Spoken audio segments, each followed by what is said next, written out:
Selamat datang ke channel My FPL Bro untuk sebuah lagi video tentang FPL. Pada video kali ini, kita akan melihat team selection untuk game week ke-11. Jom kita teruskan. Sebelum kita mulakan video pada kali ini, jom sama-sama kita lawati laman Facebook My FPL Bro. Berbagai berita, tips dan maklumat terkini berkenaan Fantasy Premier League boleh anda dapati di sini. Page Facebook ini menyediakan maklumat dan tips tentang kenaikan dan penurunan harga pemain, statistik pemain, berita tentang pasukan dan banyak lagi maklumat yang dikemas kini hampir pada setiap hari. Untuk memulakan video pada kali ini, jom kita sama-sama melihat review untuk game week ke-10 yang lalu. Perlawanan di antara Arsenal menentang Leicester yang berkesudahan dengan kemenangan buat pasukan Arsenal hasil 2 jaringan dari Gabriel dan Smith Rowe. Perlawanan ini juga memperlihatkan persembahan yang terbaik dari segi pertahanan pasukan Arsenal, terutama sekali dari penjaga gol Aaron Ramsdale yang memastikan tiada bolos, membuat 8 save. Seterusnya menjadi penjaga gol yang mendapat mata yang tertinggi semasa game week ke-10. Selain daripada itu, perlawanan antara Tottenham dan Manchester United yang berkesudahan dengan keputusan 0-3 dengan kemenangan yang amat diperlukan oleh Manchester United berjaya diperolehi semasa perlawanan ini. Cristiano Ronaldo yang gagal mendapat apa-apa attacking point return untuk beberapa minggu sebelum ini berjaya mendapat semula sentuhan dengan jaringan pembukaan yang sangat menarik melalui volley dari sudut yang sukar. Dia juga turut melakukan assist untuk jaringan yang dibuat oleh Edinson Cavani untuk gol kedua United. Manchester United juga melakukan perubahan dari segi formasi yang meletakkan 3 pertahanan, 2 wingback, 3 pemain tengah dan 2 penyerang. Nampak memberi impak dengan gerakan yang kemas berbanding dengan strategi pasukan yang dilakukan sebelum ini. Dengan keputusan tersebut juga memperlihatkan Nuno Espirito Santo dipecat dan digantikan dengan Antonio Conte sebagai pengurus pasukan Tottenham Hotspur yang baru. Dengan pembaharuan ini sudah pasti memberi kesan kepada perancangan kebanyakan pengurus FPL, yang mana nama-nama pemain dari pasukan Spurs seperti Kane, Son, Emerson Royal dan Reguilon akan menjadi perhatian. Dengan jadual perlawanan selepas ini yang agak mudah, selain dari keputusan Piala Eropah awal pagi tadi yang menyaksikan kemenangan pertama 3-2 buat Spurs di bawah kendalian Antonio Conte, pastinya menarik perhatian ramai pengurus-pengurus FPL untuk mendapatkan pemain-pemain dari pasukan Spurs. Game week ke-10 merupakan salah satu minggu perlawanan dengan mata yang agak rendah. Majoriti pengurus-pengurus FPL meletakkan Mohamed Salah sebagai pilihan kapten pada minggu ke-10 merupakan salah satu sebab yang mana dia hanya mencatat 5 mata hasil daripada 1 assist. Dengan mengumpul hanya 42 poin pada game week ke-10, hanya 1 poin melebihi poin purata, menjadikan jumlah poin terkumpul pasukan setakat ini sebanyak 674.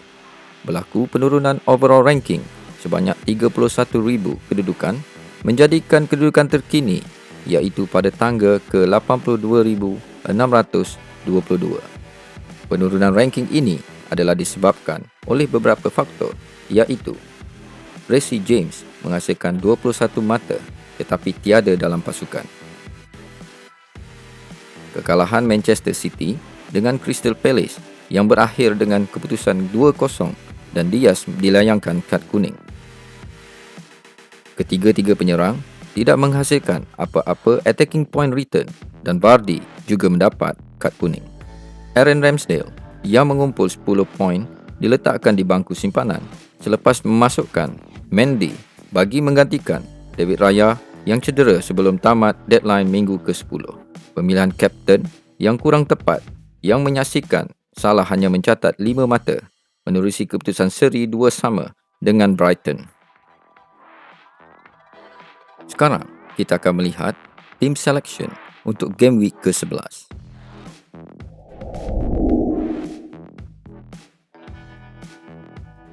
Beberapa faktor memainkan peranan dalam pemilihan pemain untuk game week ke-11 ini.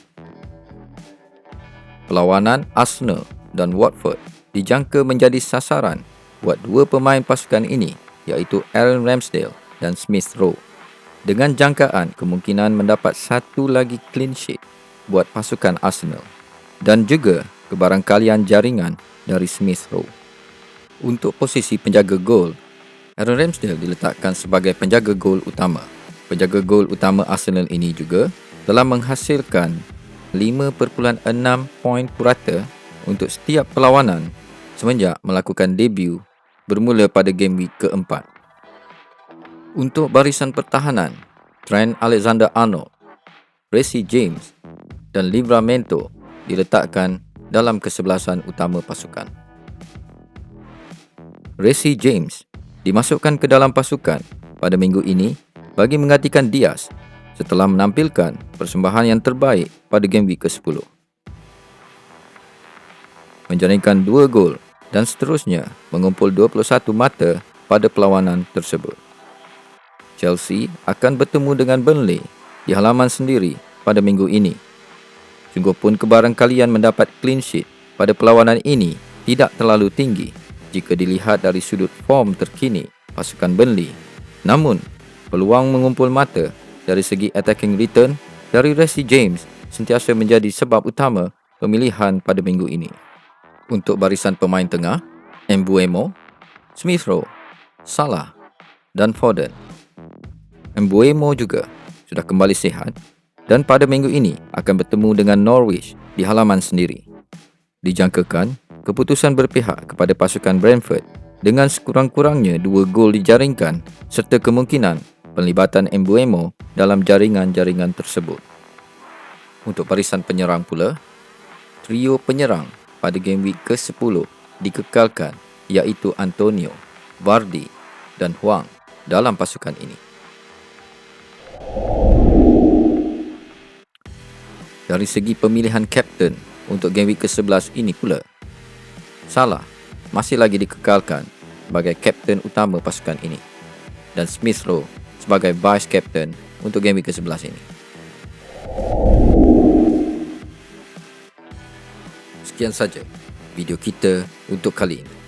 Sekiranya anda telah melihat video ini, sila tekan butang subscribe kerana ianya percuma, dan sekiranya anda suka dengan video pada kali ini, sila tekan butang like dan jangan lupa untuk melawat channel Facebook MyFPL Bro. Terima kasih kerana sudi menonton di channel MyFPL Bro.